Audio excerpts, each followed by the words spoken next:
Welcome back to the Deep Dive, where we take a complicated stack of sources and distill them into the most powerful, interesting nuggets of knowledge for you, our listener.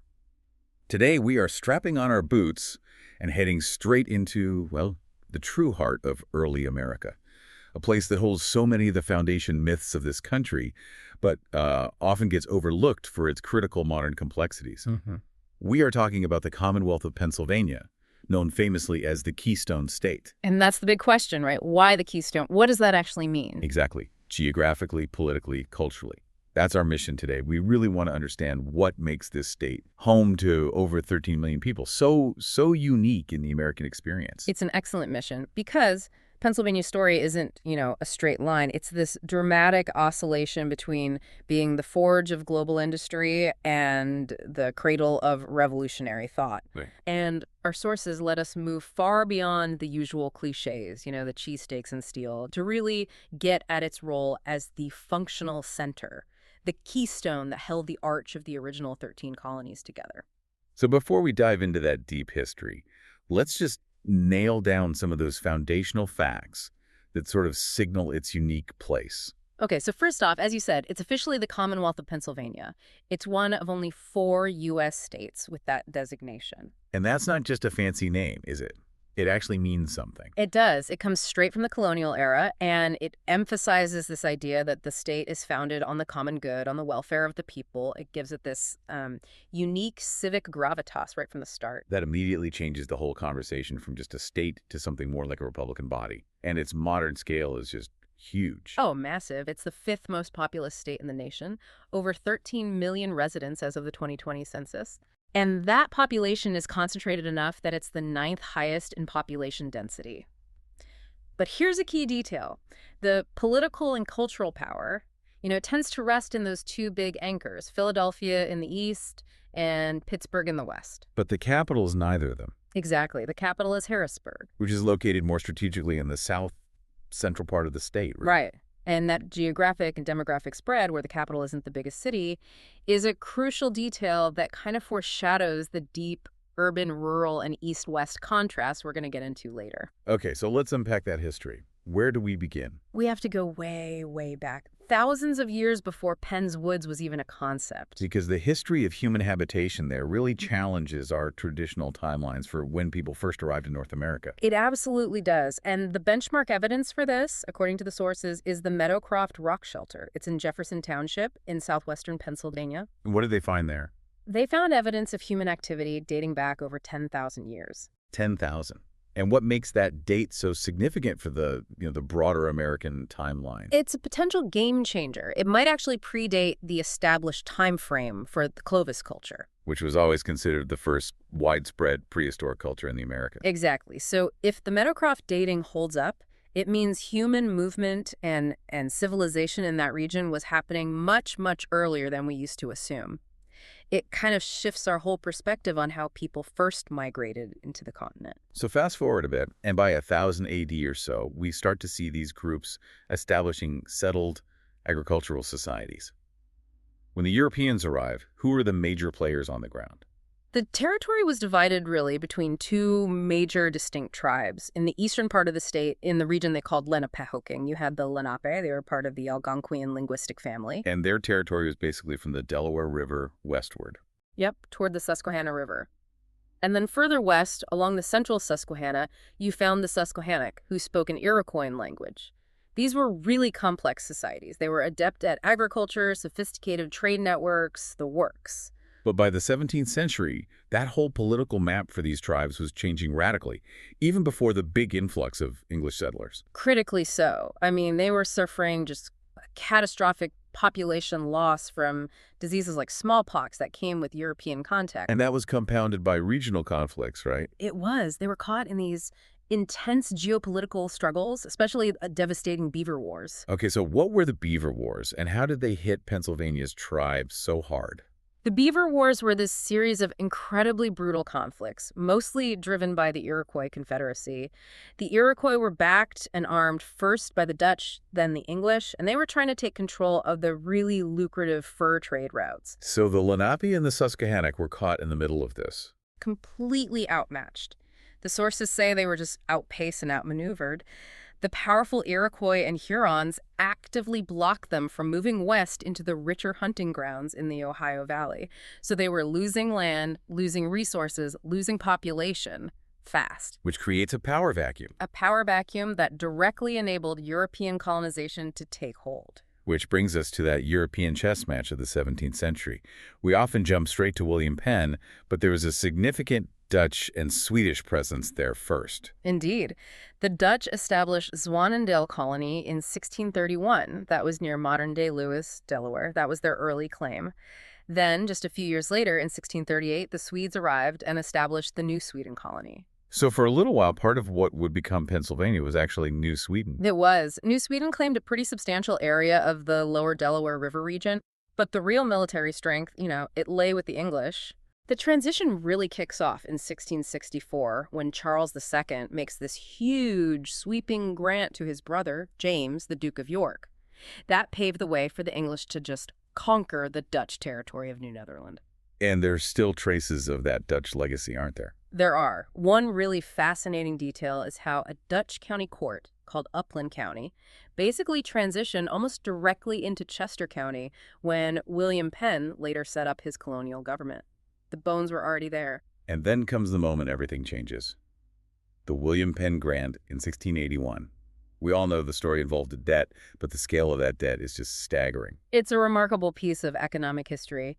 King Charles II owed William Penn's father, Admiral Penn, a massive 16,000 pounds. 16,000 pounds. What would that even be today? Well, if you adjust for retail inflation, you're talking millions and millions of pounds. So to wipe that slate clean, the king just granted the charter for this enormous territory to the younger William Penn, who was this prominent Quaker leader. And it wasn't just a large grant. No, it was, according to our sources, one of the largest land grants ever legally given to an individual who was not a monarch in history. It just cemented Penn's power and his ability to execute his vision for a peaceful, tolerant society. A vision that even extended to the name? I heard he tried to be humble about it. He was highly self-conscious about it. He first suggested New Wales, but that was vetoed, so he settled on Sylvania, from the Latin for woods. But the king insisted on honoring his father. He did. The king put the family name on it, creating Pennsylvania or Penn's Woods. And Penn was reportedly embarrassed. He was worried people would think he was vain, that he named the colony after himself. But the king wouldn't budge. Well, regardless of the name, his legacy is really defined by the incredible innovations he brought in right away. His whole foundational structure was revolutionary. He established the county commission form of government, which ended up spreading throughout the colonies. But the most defining feature, the real core of it, was liberty of conscience. Absolute freedom of religion. Absolute. Which was just groundbreaking in a continent so often defined by religious persecution. And this was a direct lifeline for the Quakers, who rejected a lot of established Christian practices.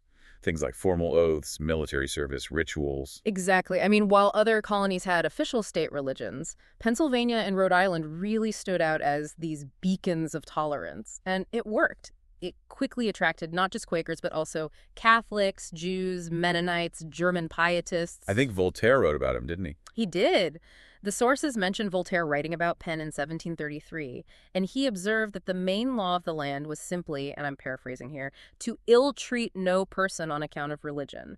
That's a powerful endorsement from a leading Enlightenment thinker. And that philosophy of peace wasn't just for Europeans, it extended to the indigenous populations, which is probably the most unique chapter of Pennsylvania's founding story. It's a remarkable exception to the tragic pattern of colonial history.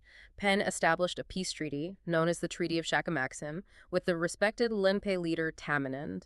And what made this treaty so different? The sources stress that it was based on mutual respect and fair payment for land.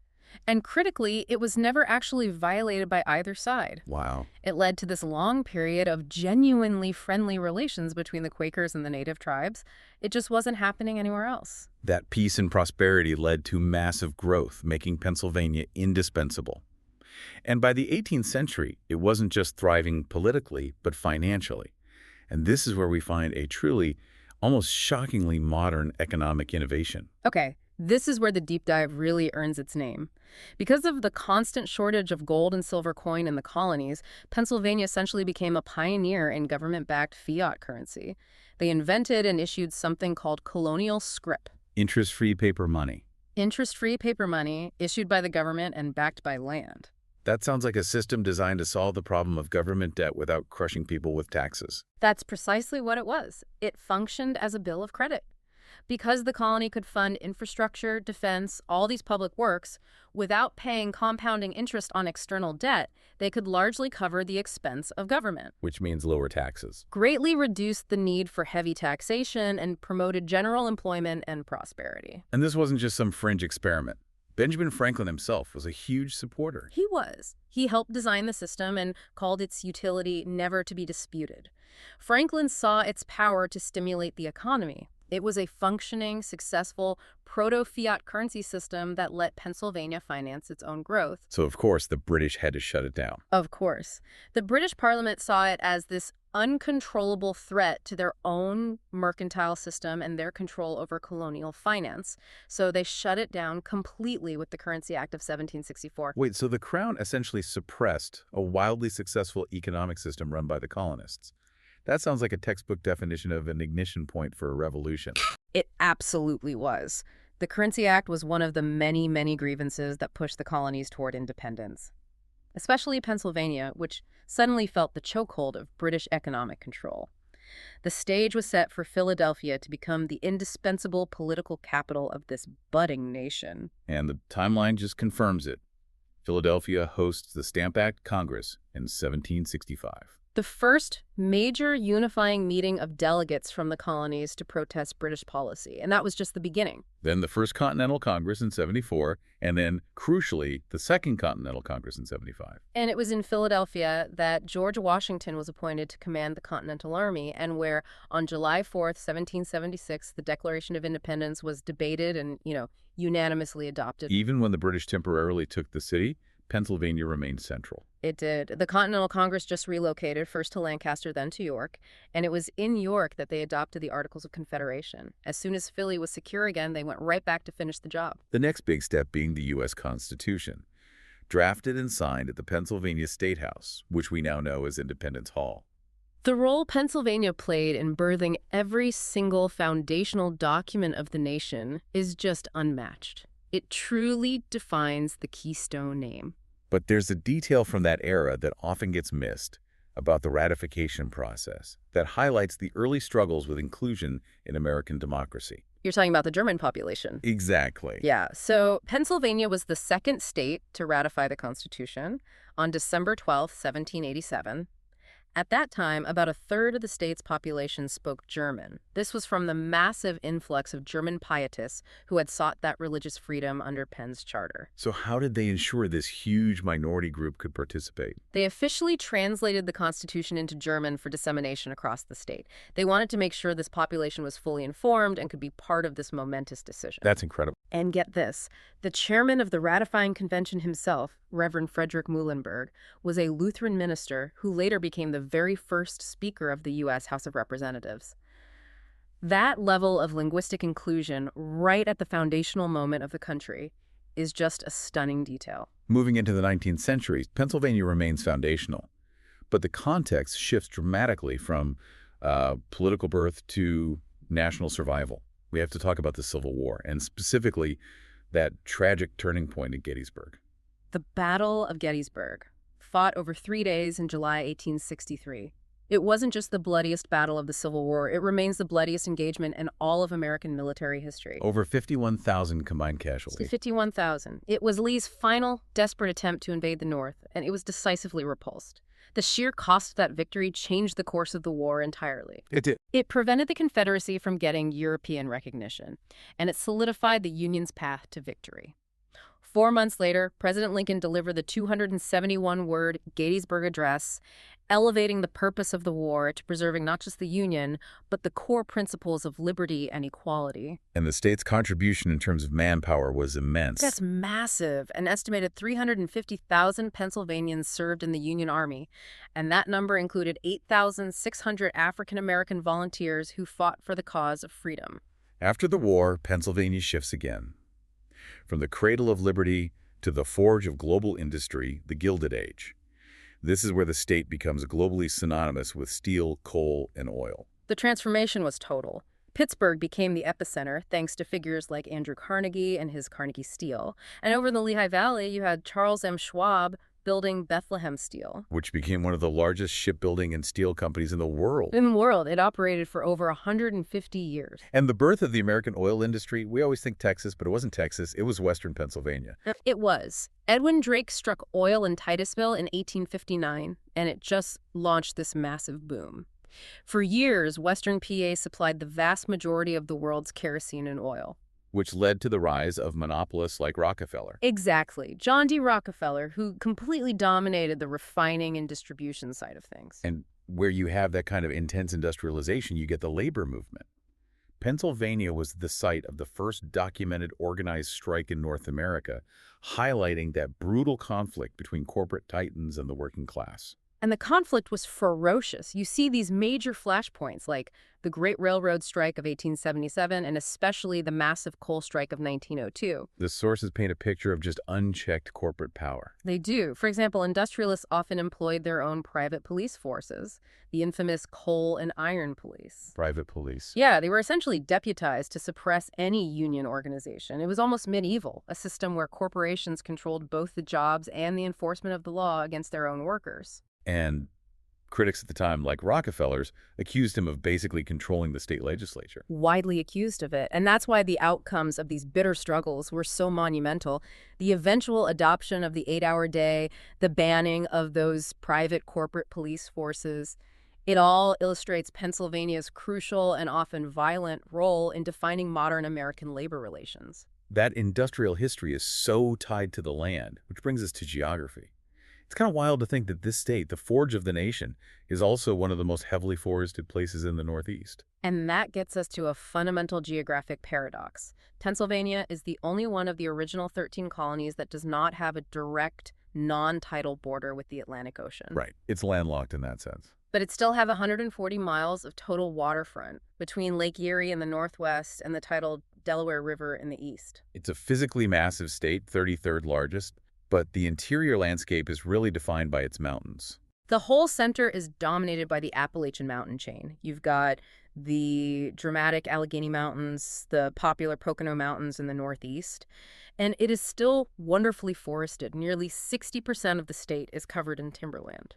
Which supports that hardwood lumber industry we'll get to. Exactly. And geographers usually divide it into 5 distinct regions. You have the Allegheny Plateau, which is rough, high terrain, the Ridge and Valley, which is the agricultural heartland, the Atlantic coastal plain in the southeast, the Piedmont with its rolling hills, and then the Erie Plain up by the lake. And the climate is just as transitional. It sits on this kind of continental razor's edge. The topography dictates the weather. So the state straddles the humid continental climate in the interior, cold, snowy winters, and the humid subtropical climate down south, especially around Philadelphia. And if you're near Lake Erie, you get that famous lake effect snow. Oh, yeah. It dramatically increases snowfall. Western areas can see well over 100 inches a year. And we often forget Pennsylvania is also part of a secondary tornado alley. It is. Major outbreaks are less frequent than in the plains, but the state sees tornadoes every year. I think in 2011, they recorded 30 tornadoes across the state. The diverse landscape just ensures no two regions really get the same weather. So let's talk about the people, because that's a story of incredible rapid change.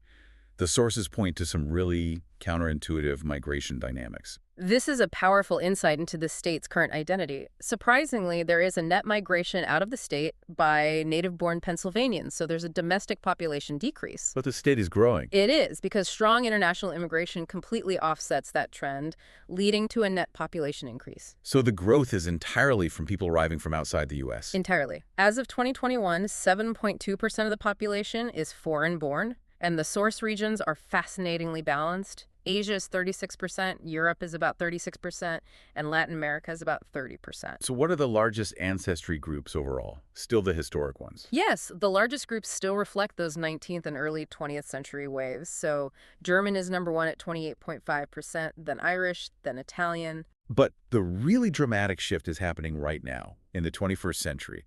especially with the Hispanic and Latino population. The growth rate is staggering. Between 2000 and 2010, the Hispanic or Latino population grew by 82.6%. That's one of the largest increases anywhere in the country. And what's driving that?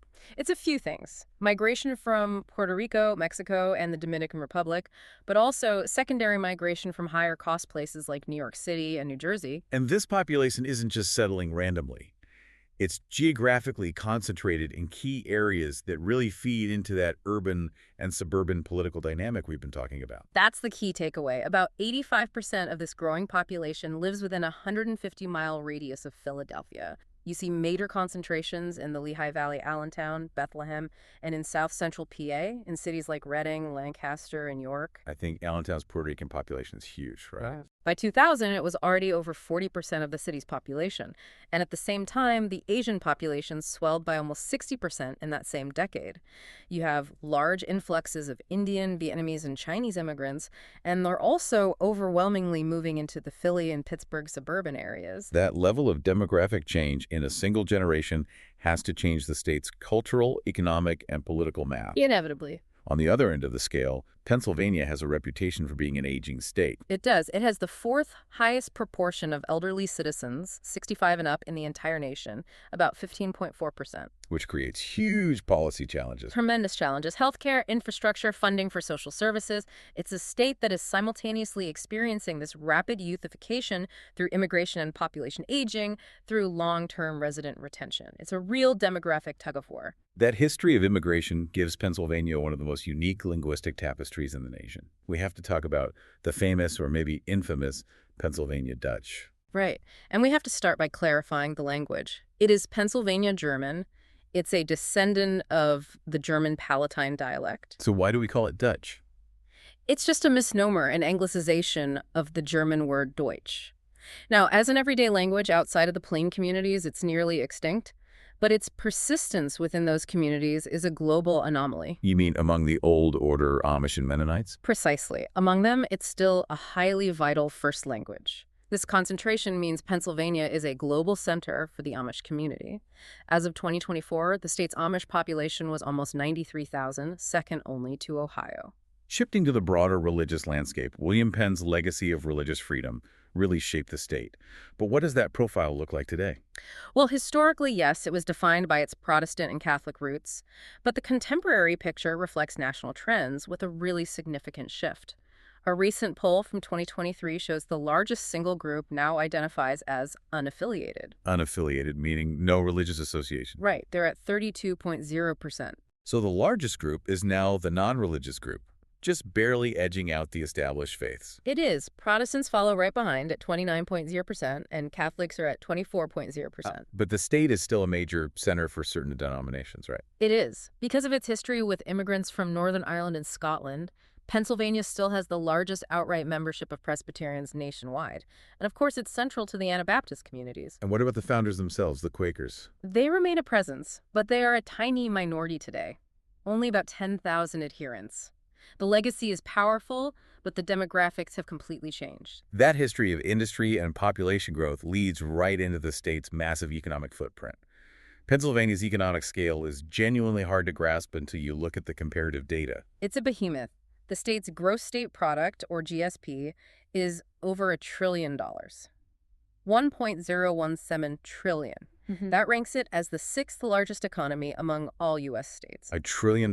Yes. To put that in global context, if Pennsylvania were its own country, it would be the world's 20th largest economy, right up there with nations like Turkey or Switzerland. Wow, that's a powerful measure of its corporate and industrial might.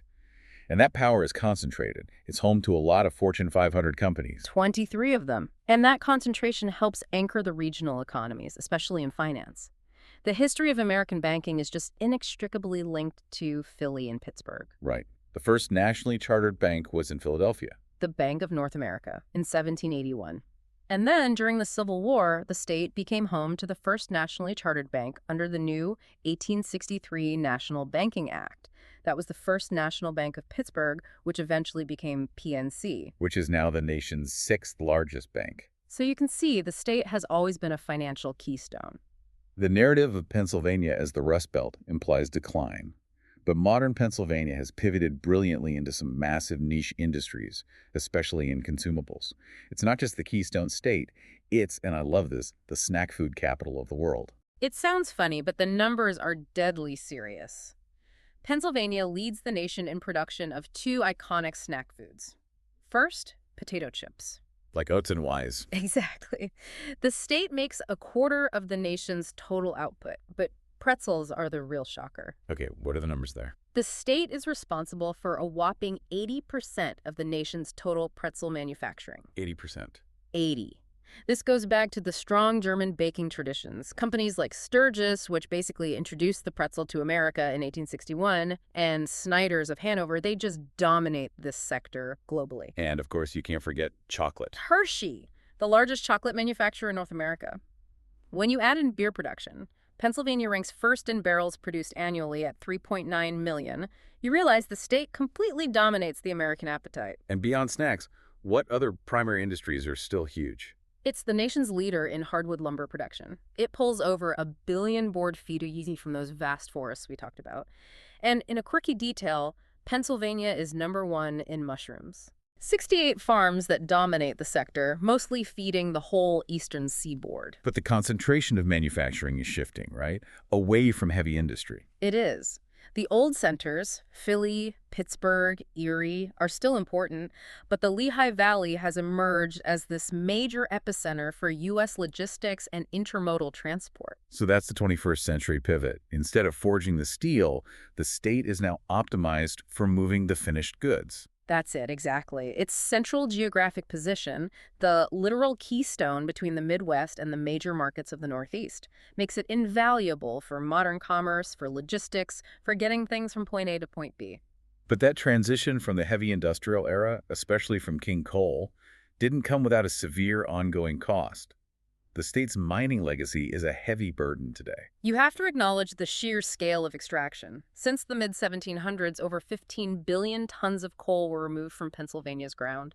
Production peaked in 1918, and the environmental scars are profound. And the state has the largest inventory of abandoned mines in the U.S. That's a massive problem that goes way beyond just how it looks. It's a profound crisis. We're talking about over 250,000 acres of abandoned mine land. And this leads to two critical ongoing problems: widespread water pollution and ground subsidence. Let's break down the water pollution. What is abandoned mine drainage, or AMD? AMD is one of the most severe forms of water pollution in the state. So when water filters through old underground mines and spoils, which contain sulfur-bearing minerals, it creates sulfuric acid. And that acid leaches heavy metals into the water. Exactly. Iron, aluminum, which then get into streams and rivers. And the sources confirm this has resulted in permanent damage. Over 5,000 miles of streams in Pennsylvania are considered permanently polluted by AMD. That's not just some rust-colored runoff. That's ecologically devastating. It destroys all aquatic life, eliminates fishing, and it requires billions of dollars in cleanup efforts that are still ongoing. And ground subsidence, where the ground just gives way, is an ongoing physical threat to entire communities, right? It's a constant danger. You remove all that underlying coal, and you're left with these vast caverns. When the supports weaken or collapse, the ground above just sinks. It can damage homes, roads, infrastructure, all without warning. It's a huge ongoing challenge. So the infrastructure of the state has to be top tier, given its role as this major east-west connector. It's truly designed to fulfill that keystone mandate. PennDOT, the Department of Transportation, owns the 5th largest state highway system in the country. They maintain almost 40,000 miles of roadway. And the Pennsylvania Turnpike is often called the state's spine. It's the critical east-west corridor, 535 miles from the Ohio border toward Philly and New Jersey. It was actually one of the very first long-distance limited-access highways in the U.S., opening back in the 40s and 50s. Rail infrastructure is just as important, especially for modern logistics. And this is where Pennsylvania excels. The state has the highest number of short-line freight railroads in the country, 67 of them. And what do those do? They're small, independent lines that connect industrial sites, farms, mines, to the major mainline carriers like Norfolk Southern and CSX. It makes the state highly adaptable for shipping all kinds of specialized freight. And for passenger rail, Philly is a major hub. Philadelphia's 30th Street station is Amtrak's third busiest station in the entire country. And the Keystone Corridor links Harrisburg and Philly with electrified high-speed service, integrating the state directly into that major eastern rail network. And finally, water connectivity is still crucial, despite its inland status. Absolutely. Pittsburgh, though it's landlocked, is a major river port. The Port of Pittsburgh is the second largest inland port in the United States by tonnage. That's incredible. And here's an impressive detail. The Allegheny River Lock and Dam 2 is the most used lock operated by the Army Corps of Engineers nationwide, out of 255 total. That just underscores the immense volume of commerce moving through the state's waterways. Let's shift gears to how the state is governed, and crucially, how it votes. You mentioned the state is governed by a dizzying 2,562 municipalities. That sounds like one of the most complex local governance structures in the country. It is a maze. You start with 67 counties, and then under that, you have this vast array of municipalities. Right. The classification system for cities is based entirely on population. So Philadelphia is the only first-class city. And Pittsburgh and Scranton are second class. Right. And everyone else, major population centers like Allentown and Reading, they're all third-class cities. And then you have boroughs and townships. What's the practical difference for people who live there? So there are 958 boroughs. They're generally smaller, denser communities, often the original settlements. They usually provide more local services than townships. And there are over 1,500 townships. Yes, and they're split into first class and second class based on density. But the true beloved quirk is Bloomsburg. The lone town in Pennsylvania. Yes. Officially incorporated in 1870, Bloomsburg is the only incorporated entity in Pennsylvania legally called a town. Everything else is a city, borough, or township. It just highlights the idiosyncratic nature of local government history there. If the governance is complex, the tax system, especially locally, has become highly criticized and really confusing for residents. It has. The state level is pretty straightforward. A flat 3.07% personal income tax and a standard sales tax.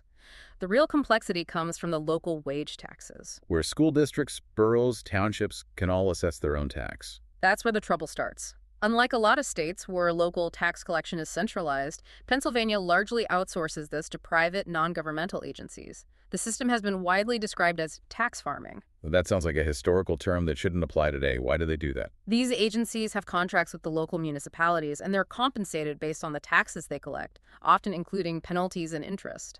So critics argue it creates an incentive for really aggressive collection. And the main problem is just sheer confusion. Total confusion. If you live in Township A but work in Borough B, you have to navigate multiple local rules and file with the right private collector for your residence and your work.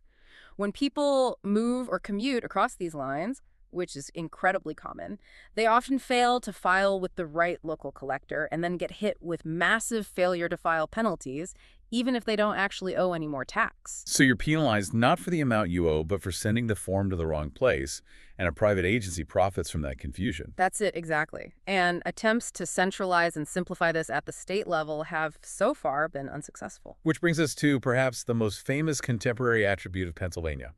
Its identity as the crucial swing state. It holds 19 electoral votes, making it central to any presidential strategy. The volatility is undeniable. Pennsylvania trended reliably Democratic in presidential elections from 1992 through 2012. Then it flipped Republican in 2016, flipped back Democrat in 2020, and, according to the sources, swung Republican again in 2024. That constant back and forth defines it as the ultimate national political battleground. It does. And we understand this volatility through that political geography famously described by James Carville: Philadelphia in the east, Pittsburgh in the west, and Alabama in the middle. That phrase just vividly paints the state's political map. It perfectly describes the T-map that you see in almost every statewide election. The top bar of the T is formed by the Democratic-leaning metro areas and the surrounding river valleys. The Delaware Valley, Lehigh Valley, and Greater Pittsburgh. That's the blue anchor. But is that phrase, Alabama in the middle, an oversimplification of the rural interior? Is it uniformly Republican, or is there still some of that old working-class Union history that complicates it? That's a fair challenge. While the vertical stem of the rural center is reliably Republican now, it wasn't always. Historically, parts of that center had strong Democratic ties through industrial unions, especially in the coal regions. But those areas have shifted overwhelmingly. overwhelmingly Republican, driven by cultural and economic concerns related to the decline of those industries. So now you have this reliably Republican vertical stem trying to counterbalance the immense population density of the two urban anchors. And the most fascinating dynamic that determines which way the tease tilts is the massive shift in the suburbs. That suburban volatility is the true key. Historically, moderate Republicans used to rely heavily on the affluent Philly suburbs, the collar counties. Chester, Bucks, Montgomery. Right. Those suburbs have now decisively swung Democratic, often due to higher education levels and cultural alignment. That's a massive loss for the GOP. But at the same time, the Pittsburgh suburbs, which were historically Democratic and tied to unions, have shown a pronounced shift toward the Republican column in the 21st century, often aligning with national Republican populist and economic messages. So it's a massive swap. Democrats gained the votes in the East that Republicans lost, and Republicans gained votes in the West that Democrats lost. The net result is this excruciatingly tight, oscillating swing state where suburban turnout decides everything. Perfectly put. Let's move to culture. This diversity in geography and politics translates directly into wildly distinct regional food traditions. We've established it as the snack food capital, but let's talk regional culinary identity. You really have three culinary worlds here. In Philadelphia, you have the famous classics, cheesesteaks, hoagies, and then the uniquely regional stuff like scrapple. Which is a dense mix of pork scraps and cornmeal. It is. And then you have the popular Tasty Cake brand, but then you move west to Pittsburgh and the identity shifts completely. It's defined by Heinz ketchup, of course, and these hearty blue-collar classics. Primanti Brothers sandwiches with the fries and coleslaw right inside. Essential. As are pierogies, which reflect the city's deep Eastern European roots. And we can't forget the unique Italian pizza specialties of Northeast PA. This is a deep regional quirk. Outside of Scranton, the town of Old Forge has dozens of Italian restaurants specializing in what's often called Old Forge pizza. Which is rectangular, thick crust, and often uses American cheese. Or a blend of cheddar and mozzarella. It's this unique deviation that reflects the regional palate and shows just how varied the food culture is. And then you have the Pennsylvania Dutch staples that influence the central counties. Things like shuffly pie, which is a molasses-based treat, and the tradition of eating sauerkraut and pork for good luck on New Year's Day. And we have to clarify, Pennsylvania Dutch chicken pot pie is actually a thick soup with square egg noodles, not the baked dish. Sports is another defining identifier, often creating these intense rivalries between East and West. Philadelphia is often called the nation's best sports city. That claim is often backed by the sheer concentration of teams and the legendary, almost fanatical passion of the fan base. Philly has 5 major league teams: the Eagles, 76ers, Phillies, Flyers, and the Union in MLS. But while Philly has the breadth, Pittsburgh is defined by its success. Absolutely. The Steelers have 6 Super Bowls, the Penguins have 5 Stanley Cups, the Pirates have 5 World Series titles. This dual city dominance creates endless cross-state tension. There's never a dull moment. And beyond the pros, we have to highlight the incredible strength of college sports, especially football and wrestling. College football is huge. Penn State and Pitt are the historic rivals. Pitt claims 9 national championships. Penn State claims 2. And Penn State's Beaver Stadium is massive, the nation's second largest, seating over 106,000 people. But wrestling is where Pennsylvania is arguably the most dominant force in the country. It really is. Penn State, under Coach Cale Sanderson, has become a dynasty, winning 10 NCAA Division I wrestling championships. That's second only to Oklahoma State in history. And Lehigh University has also produced 28 individual national champions. And speaking of dynasties, the Andretti racing family comes from Nazareth in the Lehigh Valley. Right. And Pocono Raceway hosts major NASCAR and IndyCar events, so motorsports are a strong part of the state's culture that often gets overlooked. Finally, let's end on a note of recreation and accessibility. One impressive fact stands out about the state's commitment to public enjoyment, which is that all 121 state parks in Pennsylvania offer free admission. That is phenomenal public access to that nearly 60% forested landscape. And for outdoor enthusiasts, Pennsylvania offers world-class hunting. It's consistently considered one of the finest wild turkey hunting states in the nation, and it holds the second highest number of record black bears, behind only Wisconsin. It's a huge boost to the state's economy through tourism and licensing. So we have completed our deep dive into the Keystone State. We've gone from the ancient mysteries of Meadowcroft Rock Shelter to William Penn's unique, peaceful founding based on radical religious freedom. We've seen its profound centrality to the American project, hosting the Continental Congresses, ratifying the Constitution in 2 languages to ensure inclusion, and acting as the turning point in the Civil War at Gettysburg. And economically, it shifted so violently from that global forge of steel and coal to the modern logistics epicenter, with that surprising niche dominance in snack food. And politically, we now understand the state through the lens of that volatile, constantly shifting T-map, where the Democratic urban populations battle the reliably Republican rural center. It is a state of profound, often contradictory contrasts. Constantly pulled between its history as an industrial power and its future as a demographic and logistical hub. Which brings us back to the dynamic changes happening right now. Our sources show that while state politics are currently defined by that urban-rural T-split, we also highlighted the recent history of profound demographic change. The Hispanic and Latino population grew by over 82%, and the Asian population swelled by almost 60% in the last census cycle. And critically, both of those rapidly growing populations are concentrating heavily in the metropolitan and suburban areas that form the blue anchors of that T. So the provocative thought for you to mull over is this. Given that these non-white populations are growing so rapidly and are concentrated specifically in the metro and suburban regions that historically tilt the state toward the Democratic column, how rapidly will these profound demographic shifts rebalance the political power structure in the coming decades? And what would a post-T political map of Pennsylvania ultimately look like? If the people change, the political geography simply must change. That's a fascinating question for the nation's ultimate swing state. That's the deep dive on the Commonwealth of Pennsylvania. Thank you for joining us.